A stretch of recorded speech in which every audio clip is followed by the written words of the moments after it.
हिमाचल कांग्रेस के 6 बागी विधायकों की सदस्यता रद्द। स्पीकर ने 6 विधायकों को अयोग्य करार दिया। क्रॉस वोटिंग करने वाले कांग्रेस के 6 विधायकों पर एक्शन। धर्मशाला के विधायक सुधीर शर्मा, सुजानपुर के विधायक राजेंद्र राणा समेत 6 विधायकों की सदस्यता रद्द।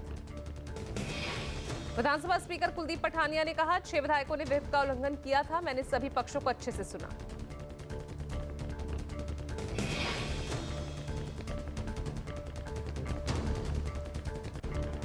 ने जो है एंटी डिफेक्शन लॉ के जो प्रोविजंस है वो अट्रैक्ट किए और उनको मैं यहां से बर्खास्त कर रहा हूं। हर्ष बाग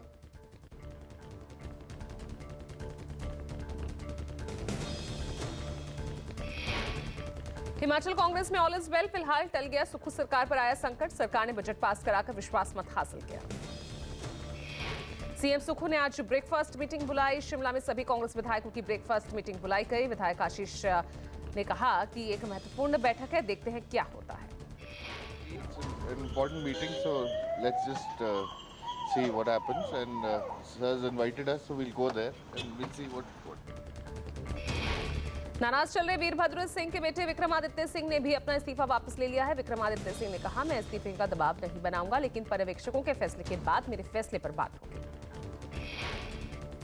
मुख्यमंत्री सुखविंदर सिंह सुक्खू ने कहा, पार्टी के सभी साथी नेता उनके छोटे भाई बहनों की तरह हैं। कांग्रेस माफी में विश्वास करती है, किसी से बदले में नहीं। 55 दिनों बाद टीएमसी नेता शाहजहां शेख गिरफ्तार हुआ। ईडी अधिकारियों पर हमले के बाद से ही फरार था शाहजहां शेख। संदेश खाली महिला उत्पीड़न मामले का मुख्य किरदार है शाहजहां शेख। कोर्ट में पेश किया गया। राशन घोटाला मामले में मनी लॉन्ड्रिंग केस का भी आरोपी है। संदेश खाली की महिलाओं ने शाहजहां शेख पर जमीन हड़पने, यौन उत्पीड़न करने का आरोप लगाया था, जिसके बाद से ही बंगाल में प्रदर्शन किया जा रहा था। शाहजहां को बीती रात बंगाल के सरबेरिया इलाके से पकड़ा गया। आज सुबह करीब 5 बजे बशीरहाट में पुलिस लॉकअप में लाया गया।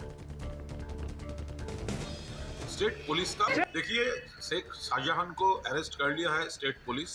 हमारा लीडर अभिषेक बंदोपाध्याय उन्होंने बोला था, हाईकोर्ट के राय के 2 पैरा उसके लिए ही स्टेट पुलिस का हाथ पा बांधे हुए है और एक्शन नहीं ले सकते हैं। शाहजहां शेख को आज राशन घोटाला के मनी लॉन्ड्रिंग केस में पूछताछ के लिए पेश होना है। ईडी ने 22 फरवरी को समन भेजा था। बंगाल एडीजी सुप्रतिम सरकार ने टीएमसी नेता शाहजहां शेख की गिरफ्तारी पर प्रेस कॉन्फ्रेंस की। कहा, कोर्ट के स्टे ऑर्डर के कारण हम गिरफ्तार नहीं कर पा रहे थे।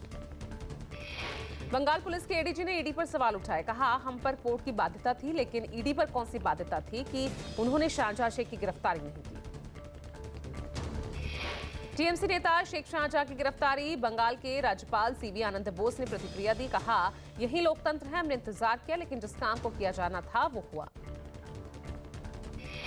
पश्चिम बंगाल में बीजेपी अध्यक्ष सुकांत मजूमदार ने कहा, बीजेपी और संदेश खाली की माताओं बहनों के लगातार आंदोलन के चलते शाहजहां शेख की गिरफ्तारी हुई। सरकार डिनायल मोड में था। ये भारतीय जनता पार्टी की लगातार आंदोलन की वजह से ये सरकार बाध्य हुई शेख शाहजहां को गिरफ्तार करने के लिए। पहले से तो ये सरकार डिनायल मोड में था। शेख शाहजहां की गिरफ्तारी पर बीजेपी के राष्ट्रीय प्रवक्ता शहजाद पूनावाला ने कहा, आज टीएमसी किस बात पर इतरा रही है। शाहजहां की गिरफ्तारी प्रमाण है कि उसे राज्य द्वारा संरक्षण मिल रहा था। 50 दिन के बाद क्योंकि हाईकोर्ट ने फटकार लगा दी, हम उसको प्रोड्यूस कर लेंगे। इसका मतलब कि वो हमेशा तृणमूल के साथ ही था। असेंबली से लेकर हर जगह पर ममता दीदी और अभिषेक बैनर्जी ने शाहजहां को क्लीन चिट डिफेंड किया, और दूसरी ओर जो हिंदू महिलाएं जिनके साथ बर्बरता हुई, उनके लिए आवाज उठाने वालों को गिरफ्तार किया। बीजेपी विधायक शंकर घोष के साथ संदेश खाली जा रहे शुभेंदु अधिकारी को पुलिस ने रोका। पुलिस ने कानून व्यवस्था का हवाला दिया।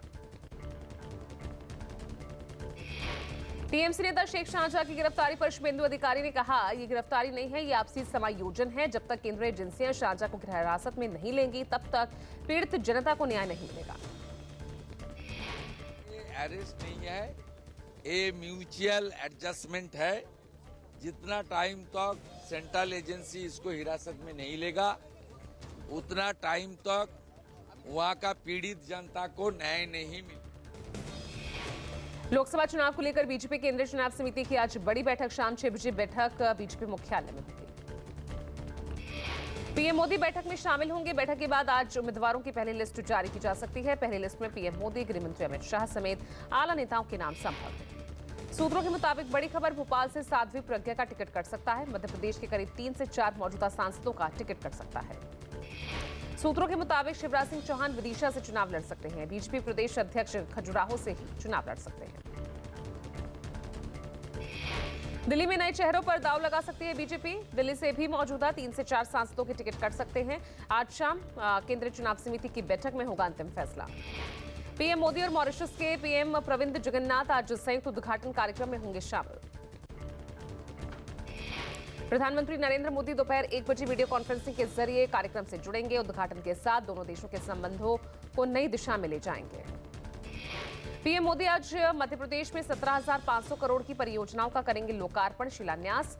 शाम 4 बजे वीडियो कॉन्फ्रेंसिंग के जरिए कार्यक्रम से जुड़ेंगे पीएम। विकसित भारत विकसित मध्य प्रदेश कार्यक्रम को संबोधित करेंगे पीएम मोदी। मध्य प्रदेश में साइबर तहसील परियोजना का करेंगे शुभारंभ।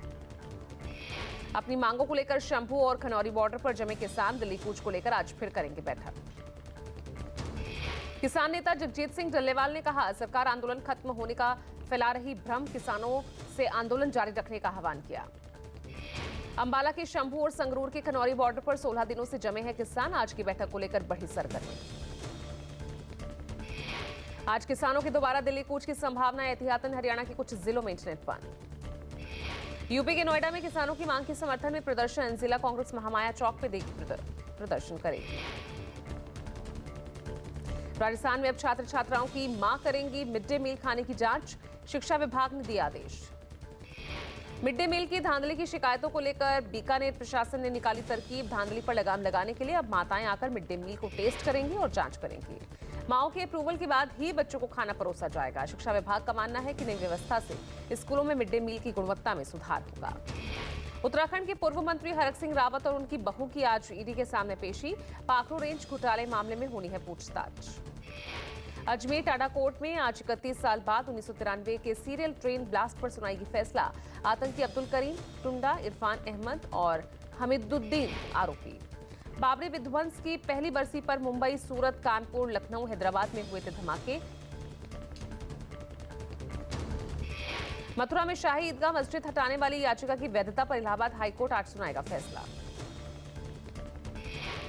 वाराणसी में ज्ञानवापी परिसर के व्यासजी तहखाने में पूजा के मामले में दायर नई याचिका पर सुनवाई। सीबीआई ने अवैध खनन मामले में आज सपा अध्यक्ष अखिलेश यादव को तलब किया। साल 2012-16 के बीच हमीरपुर में अवैध खनन से संबंधित मामले में गवाह के तौर पर होनी है पेशी। समाजवादी पार्टी ने अखिलेश को सीबीआई नोटिस मिलने से इनकार किया। कहा, समन मिलने पर कानून के मुताबिक जवाब दिया जाएगा। मध्य प्रदेश के डिंडौरी में भीषण सड़क हादसा। पिकअप वाहन पलटने से 14 लोगों की मौत। हादसा शाहपुरा थाना क्षेत्र में हुआ। पिकअप वाहन घाट पर जा रही थी, तभी ड्राइवर ने नियंत्रण खो दिया। हादसे पर सीएम ने दुख जताया। मृतकों के परिवार को 4-4 लाख की मुआवजे का ऐलान किया। आमेर महल में बेकाबू हुई हथिनी। रूसी पर्यटक पर हमला किया। सीसीटीवी में कैद हुई घटना। हाथी की सवारी के दौरान हुई घटना। बहादुरगढ़ में नेहरू नेता नफी सिंह राठी की हत्या की जिम्मेदारी लंदन में बैठे गैंगस्टर ने ली है। नंदू गैंग के गैंगस्टर कपिल सांगवान ने सोशल मीडिया पर लिखा, मैंने करवाई है नफी सिंह की हत्या। सोशल मीडिया पर सांगवान गैंग के पोस्ट लिखकर हत्या की जिम्मेदारी ली गई। कपिल सांगवान के नाम से वायरल पोस्ट में लिखा गया, नफी सिंह की गैंगस्टर मनजीत महल से गहरी दोस्ती थी। सोशल मीडिया पोस्ट में कपिल सांगवान ने लिखा, जो मेरे दुश्मनों को सपोर्ट करेगा मैं उसके दुश्मनों को सपोर्ट करूंगा। पूरी 50 गोलियां उसका इंतजार करेगी। सूत्रों के मुताबिक नंदू गैंग के नाम पर वायरल हो रही पोस्ट हरियाणा पुलिस फिलहाल इसकी जांच कर रही है। पुलिस के मुताबिक पोस्ट लिखने से 2-3 घंटे पहले ही सोशल मीडिया अकाउंट बनाया गया। झारखंड में जामताड़ा में दर्दनाक ट्रेन हादसा। पटरी से गुजर रहे लोग ट्रेन की चपेट में आए, 2 की मौत। जामताड़ा के कलझरिया में रेलवे क्रॉसिंग के पास ट्रेन खींचकर कुछ यात्री दूसरी पटरी की तरफ उतरे थे, जिस वजह से दूसरी पटरी पर आ रही लोकल ट्रेन की चपेट में लोग आ गए।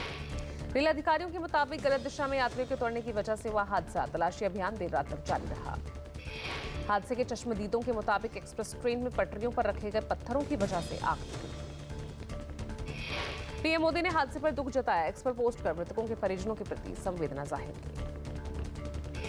दिल्ली के नरेला में बीजेपी कार्यकर्ता वर्षा पवार की हत्या से सनसनी। 5 दिनों बाद वर्षा पवार के प्ले स्कूल से ऑफिस के बीच शव बरामद हुआ। वर्षा पवार की हत्या कर ऑफिस के बाहर से शटर लगा दिया गया। परिवार की शिकायत पर पुलिस गायब वर्षा की तलाश कर रही थी। हत्या के आरोपी और वर्षा के दोस्त की भी आत्महत्या कर लेने की खबर है। आरोपी सोहनलाल ने सोनीपत के रेलवे ट्रैक पर सुसाइड किया। दिल्ली के डीडीए फ्लैट से चोरों ने पद्म भूषण मेडल पर हाथ साफ किया। ज्वेलर ने पद्म भूषण बेचने जब वो पहुंचे तो उनकी पोल खुली। पद्म भूषण पंजाब यूनिवर्सिटी के पूर्व कुलपति जीसी चटर्जी को मिला था। पुरस्कार की देखरेख जीसी चटर्जी के पोते कर रहे थे। फास्टैग केवाईसी अपडेट कराने का आज आखिरी दिन। 1 से अधिक फास्टैग वाली गाड़ियां होंगी ब्लैकलिस्टेड। पहाड़ों पर बर्फबारी ने फिर बदला मौसम का मिजाज। 2019 के बाद फरवरी के आखिरी हफ्ते में दर्ज किया गया न्यूनतम तापमान। उज्जैन के महाकाल मंदिर में आज से 9 दिनों तक चलने वाले महाशिवरात्रि उत्सव की शुरुआत। 8 मार्च तक चलेगा उत्सव।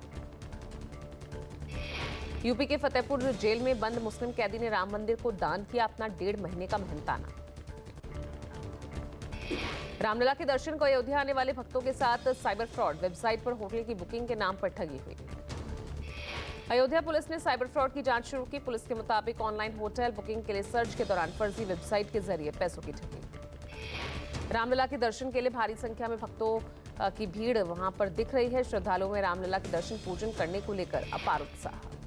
श्रीनगर में चिनार ओपन शीतकालीन खेल 2024 जारी है। खेलों में बड़ी संख्या में खेल प्रेमी हिस्सा ले रहे हैं।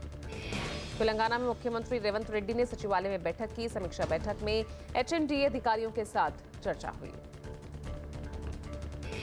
भुवनेश्वर में ओडिशा के मुख्यमंत्री नवीन पटनायक ने सेंट मदर टेरेसा की प्रतिमा का अनावरण किया। पुणे में दिन दहाड़े बाइक पर आए लुटेरे महिला का चेन खींचकर फरार हो गए। पूरी घटना सीसीटीवी में कैद हुई।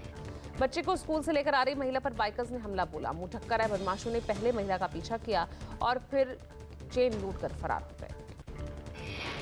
छत्तीसगढ़ के दंतेवाड़ा में खदान में चट्टान का हिस्सा धंसने से हादसा। 4 मजदूरों की मौत। किरंदुली इलाके की घटना। मौके पर राहत बचाव कार्य जारी। पुंछ जिले के कृष्णा घाटी में ड्यूटी के दौरान हुए आकस्मिक फायर में सेना का जवान गंभीर रूप से घायल। जेन भर्ती परीक्षा पेपर लीक मामले में एसओजी की बड़ी कार्रवाई। राजस्थान के दौसा जयपुर में एसओजी का सर्च ऑपरेशन जारी। पेपर लीक मामले में एसओजी की 14 टीमों ने पकड़े गए हर्षवर्धन मीणा, राजेंद्र यादव समेत कई आरोपियों के ठिकानों पर दबिश दी।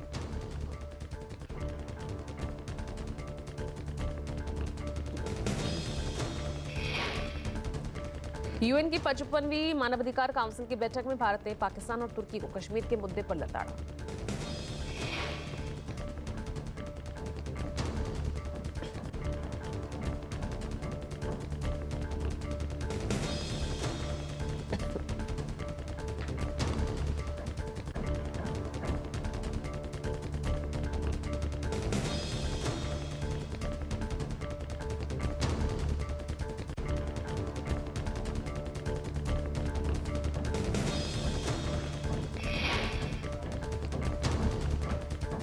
आगे बढ़ रहे पाकिस्तान में आज नई नेशनल असेंबली का पहला सत्र होगा। पीएमएलएन के शहबाज शरीफ सदन में साबित करेंगे बहुमत।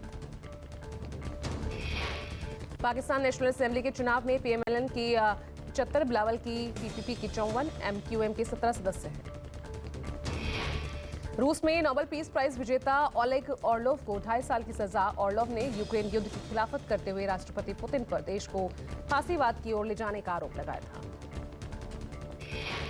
आम लोगों के लिए बड़ी खबर। बुखार, कोलेस्ट्रॉल और शुगर समेत 100 दवाएं अब सस्ती होंगी। शेयर बाजार में आई गिरावट। सेंसेक्स 72,220 पर खुला। निफ्टी 21,935 पर कारोबार कर रहा।